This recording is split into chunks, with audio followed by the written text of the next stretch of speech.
है, जो धार्मिक सोच है, वो कहीं ना कहीं लोगों को, जैसे आपने भी अपने इंट्रोडक्शन में कहा कि वो बहुत कॉन्ट्रोडिक्टरी है, बल्कि ऐसा नहीं है। जो हमारा सनातन धर्म है ना, वो हम्म। सबसे ज्यादा साइंटिफिक धर्म है, और हमारे यहाँ पे तो ग्रंथ है, पूरे पूरे दर्शन लिखे हुए हैं। हम्म। जैसे हम सांख्य दर्शन की बात करें, जो कपिल मुनि महाराज जी ने लिखे हुए हैं, वो पूरे कॉस्मोस और इसके बारे में लिखे हुए हैं। हम्म। तभी तो आजकल वो न्यूक्लियर वेपन हमारे ग्रंथों से इंस्पायर होकर, उनकी समझ रखकर हम्म। बना पा रहे हैं। बिना सूर्य ग्रहण और चंद्र ग्रहण वैसे यूजुअली हमेशा 14 से 15 दिन के ही एक हाफ लूनर साइकिल के बीच में ही आता है। तो इस बार हुआ है कि वो बिल्कुल पितृ पक्ष के 100 साल के बाद के बिल्कुल हाँ। स्टार्टिंग और एंड में आ रहा है, तो ऑब्वियसली उसकी जो चीजें हैं बहुत एम्पलीफाई हो जाती हैं। लेकिन सबसे इम्पोर्टेंट क्या है, वो ये है कि आपको दिखता है बहुत हैवी मासेस, जो एक मास होता है एक बॉडी का, हम्म। एक प्लैनेट का, हम्म। वो बहुत ज्यादा होता है सन का, मून का थोड़ा कम, और हम बीच में आ जाते हैं। तो हम जब देखते हैं कि तीनों चीजें जब एक अलाइनमेंट में, एक सीध में आती हैं, तो दो अलग अलग चीजें आपको खींचती हैं। और क्योंकि आप भी मास और एनर्जी से बने हुए हैं, तो आपके दिमाग में क्या चलता है, क्योस। तभी हमारे यहाँ पे बोला जाता है कि आप ये मत करिए, वो मत करिए, ऐसे मत करिए। क्यों? ताकि क्योंकि आप उस वक्त सही डिसीजन नहीं बना पाते हैं।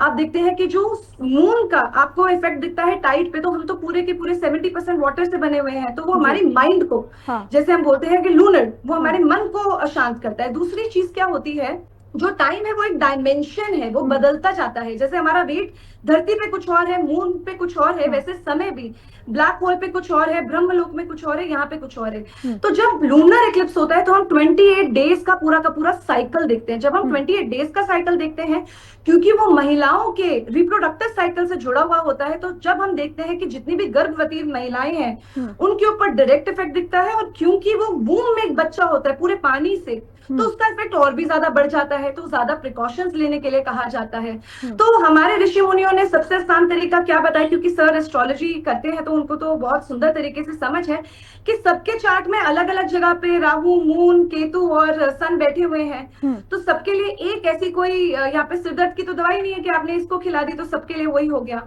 तो उन्होंने ये बोला कि आप अपने फ्रीक्वेंसी रेज करिए।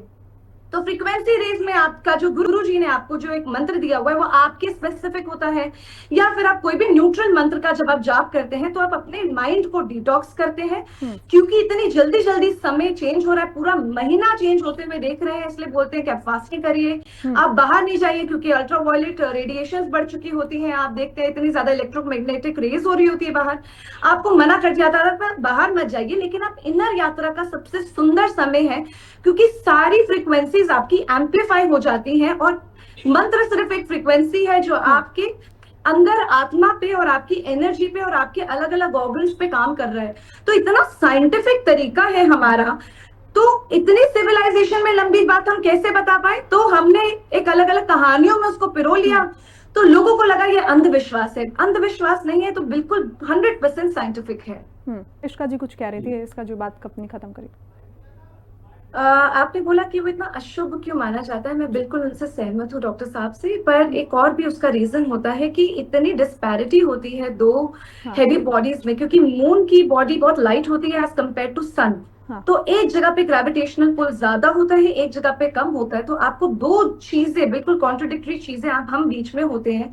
तो जब वो पुल करते हैं, आपको समझ नहीं आता आपको क्या डिसीजन लेना है। और क्योंकि इतने जल्दी समय, मतलब आपकी विद इन अराउंड 3 आवर्स के अंदर अंदर, क्योंकि आपको 28 डेज का साइकिल दिख जाता है, तो भी आप कोई डिसीजन मेकिंग नहीं कर पाते। हम्म। इसीलिए मना करते हैं कि आप कोई भी शुभ काम मत करिए, आप कुछ भी डिसीजन मत करिए, आप डिटॉक्स करिए। हम्म। जब आप खाना भी खा लेते हैं, वो इतनी जल्दी डिटोरिएट हो रहा होता है, रॉट होता है आपके अंदर, मतलब खराब होता जाता है। जी। तो इसलिए बोलते हैं कि आप व्रत रखिए। और वो सूतक जब लग जाते हैं, तब से लेकर एंड तक, हम्म। तब क्योंकि सारे के सारे जो ग्रह हैं वो उस अलाइनमेंट में आना शुरू हो जाते हैं, और वो जो पुल होता है हाँ। वो इतना ज्यादा स्ट्रांग होता है कि आपको चाहे दिख रहा है या नहीं दिख रहा है, हम लोग देखने में विश्वास नहीं करते। और देखने में आप क्या नया देख लेंगे, हर बारी वो लाल मून ही होता है। हम्म। तो हमारे ऋषि मुनि आपको ये कहते हैं कि आप देखने में इतनी इच्छा ना जाहिर करें। हम्म। आपका जो ये समय है, ये इतना महत्वपूर्ण समय है जब आप अपनी फ्रीक्वेंसी रेज कर सकते हैं।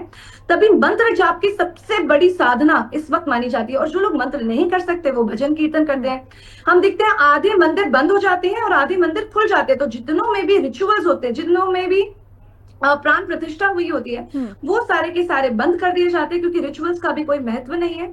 और जितनों में सिर्फ जिस वहां पे सिद्धियां हासिल होती है, जो शक्तिपीठ है, वो खुल जाती है, क्योंकि वो आपको इनर यात्रा की जर्नी पे लेकर जाती है, ताकि आप वो मंत्र जाप कर सके और वहां पे सिद्धि पा सके। ठीक है इश्का जी, मुझे आपकी बात से एक बात समझ में आई कि दिमाग की जो स्थिरता होती है वो कहीं ना कहीं खत्म हो जाती है, बैलेंसिंग नहीं बन पाती है।